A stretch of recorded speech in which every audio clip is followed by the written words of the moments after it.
was almost as if I was speeding in place. It was just a very simple thing, but it clicked and worked with me. You've been annoyed sometimes when critics have said that you slow things down in plays. And you say, no, I don't.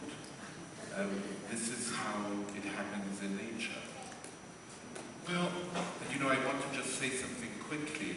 I read that comment today of yours while going to the reading room, our great reading room up here, because in my office, you know, the phone was ringing with everyone wanting to come to this evening tonight. And so I went to the reading room and I read that comment. And then I looked up and I saw the clouds, not on the roof of our building, but outside. And they were moving slowly. And I said to myself, no, they aren't moving slowly. They are moving at a natural speed. Right. Well, I think that time has no concept. And if I go to pick up this glass, and I move slower than I normally would, and I think I'm moving slow, it's boring. But if I don't think about it, and I just experience this movement, everything is going on. It's like a battery of energy. Every speed in the world is in this gesture. So, in that sense, time for me, has no concept. It's something we experience. To experience something is a way of thinking. I was once directing a play in Cologne. There was a child in the play. I said, Jan, what do you think about this play? Do you like it? Do you enjoy it? Do you think it's going to work? I said, come on. Tell me more. What do you think about this play? I said, come on, you can say more than that. He said, you know, Bob, it's a little slow. I was directing a play in Cambridge, Massachusetts. I had a Japanese costume designer. He said, Yoshi, what do you think of this work? You think it's going to work? I said, come on, tell me what you really think. I said, come on, tell me what you really think. He said, you know, Bob, it's a little slow. And my sister, I hadn't seen her for more than 20 years. She lives in Texas. She'd never seen my work in the theater. And I called her and I said, hi, Suzanne, this is your brother, Bob. And I have a play in New York, and I'd like to invite you to come see it. Oh, that'd be real nice! I'd love to come to New York to see your play. Okay, I'll send you a ticket. I'll meet you at the airport, and we'll have lunch, and you'll see a matinee performance on Sunday afternoon. You can fly back to Texas that evening, and I'm going to Europe. Oh, that'd be real nice! So I met her at the airport, we had lunch, and she saw my play, and afterwards I said, tell me, Suzanne, if you didn't know that your brother had written, directed, and designed this play, would you know it's my work? She said, sure! I said, how would you know? Because it's so slow!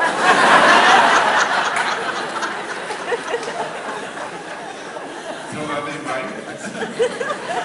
Time has no concept. Take this. It's not something I really can explain. I mean, I wouldn't. Let's say with David Byrne, I wouldn't think David would be exactly the right person to do Edgar Allan Poe. To me, Lou is his voice seemed right for that material. And, it's not something really I can explain so much. It's just a feeling I have. I remember that the first second you and I met. The way I go.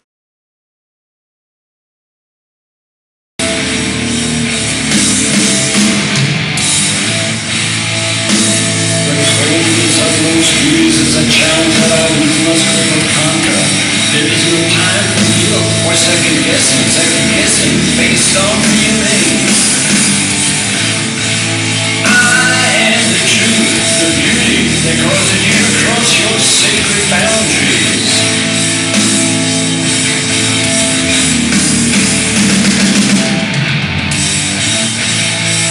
I have no morals, some think me cheap, and someone who despises the normalcy of heartbreak, the purity of love. But I worship the young and just formed angel who sits upon the bin of lust. Everything else was me.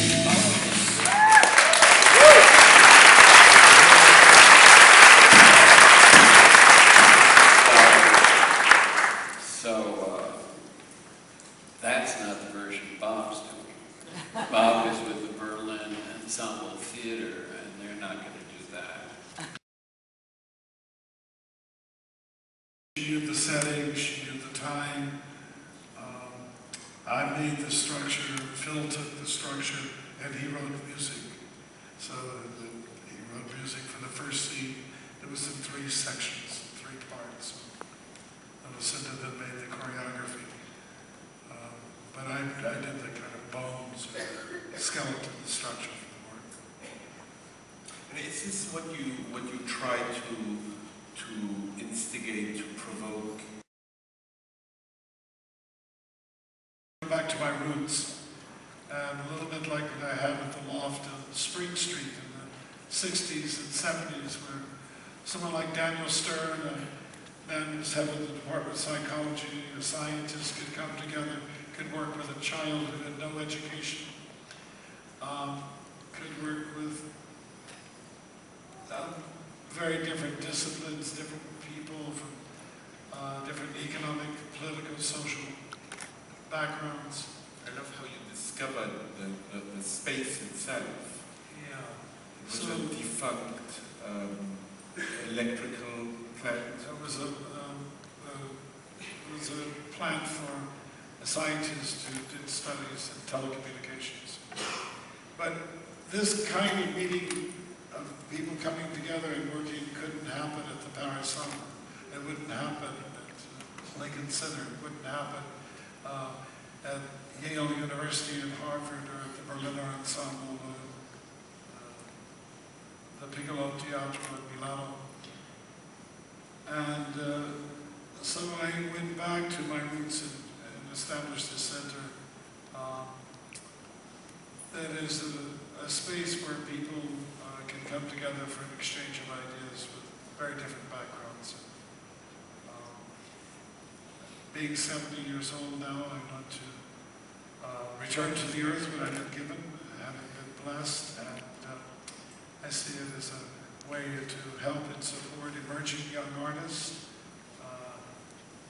You call it a laboratory. A laboratory where they can develop work, and that we're helping to promote the work with affiliations with various institutions globally. Well, I'd like to bring up our last guest, Rufus Wainwright.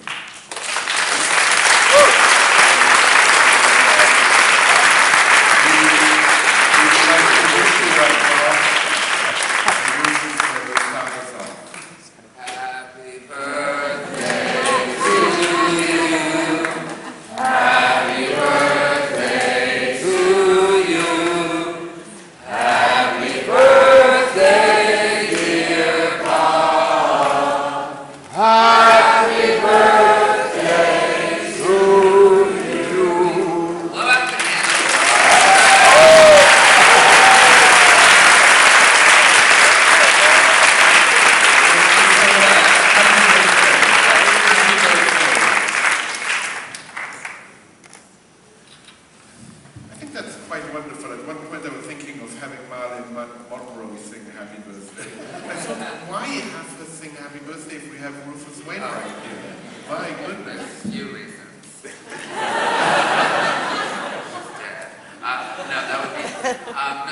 I first wanted to say, though, that I feel wholly unworthy of sitting on this stage with these amazing artists, and I'm happy to be the cake boy. I will remember this moment forever.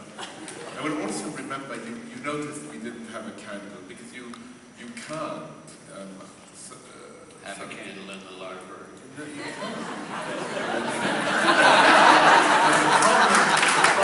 acting like you have one in your back pocket.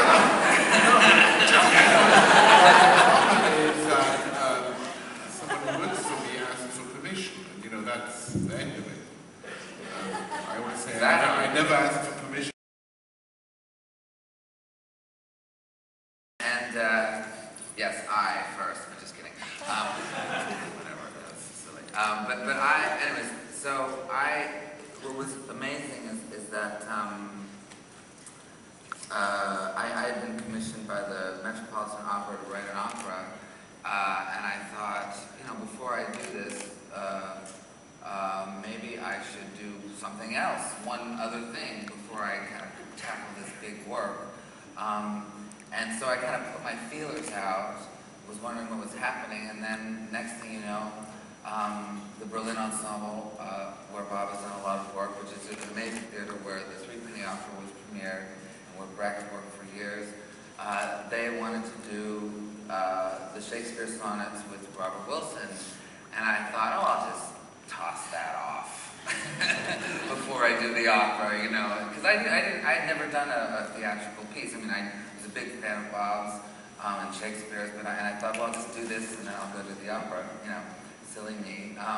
And needless to say, it was as Titanic and in a good way, not in a sinking, destructive way. It's still on, and it's still playing, and was, such a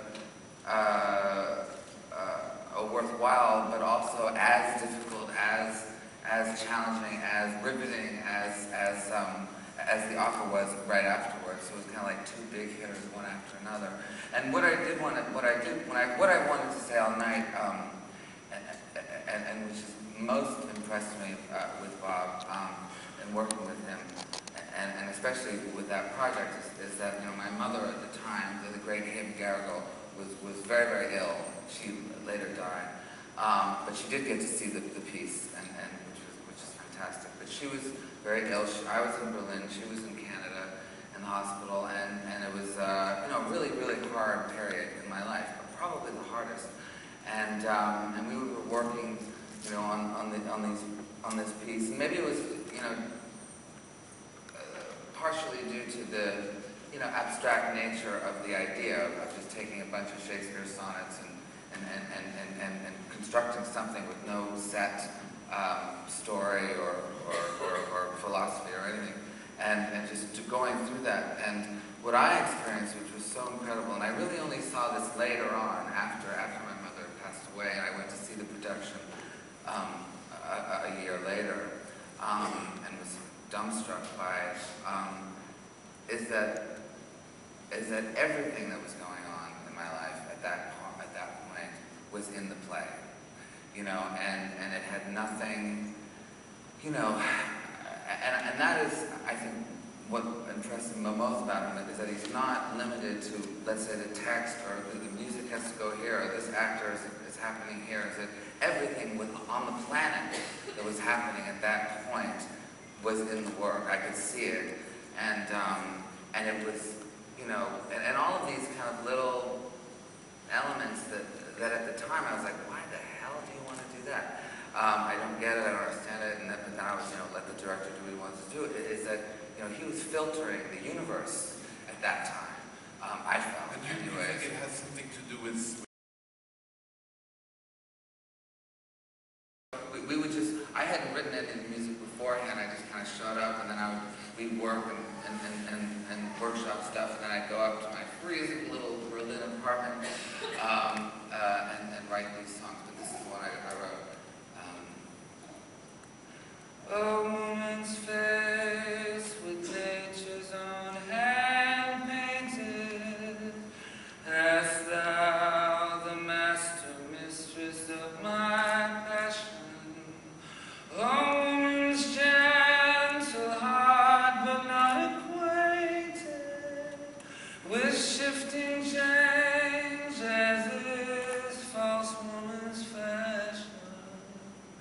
and I'm more bright than there's less force in rolling, gilding the object whereupon it gazeth. A man in hue, all hues in his controlling, which steals men's eyes and women's souls amazes. And for woman wert thou first created, till nature as she wrought thee fell a-doting, and by addition me of thee defeated, by adding one thing to my purpose, nothing. But since she pricked thee out for woman's pleasure, mine be thy love, and thy love's use their treasure.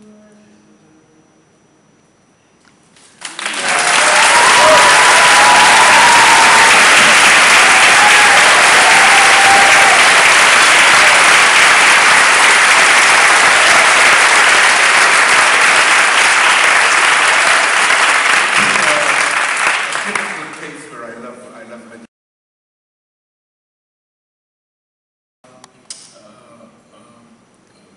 Virginia Woolf. I did that all in one season. Virginia Woolf, Burroughs, Chekhov, Shakespeare, and Heiner Müller in Germany. So it's totally different worlds, writers, sounds, imagery. So my work was very different because of the collaboration.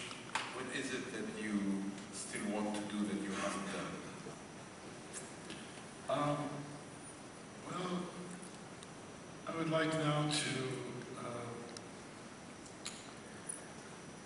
work in parts of the world that I haven't. Would be interested in working in Africa. And I'm interested in, there's now talk about doing a project in Brazil, a big project. And I'm very excited about that and working with the different cultures that are in Brazil. I was just there last week, and it's amazing how rich the country is. In Sao Paulo, being on the 27th floor of a hotel and looking out the window, there's nothing old. New York looks like Europe by comparison. But the influx of people from Africa, from Italy, from Japan, how rich the country is in these different cultures. And so I'm thinking about making a very big work to celebrate Brazil and its diversity. We celebrate you, Paul. Thank you very much.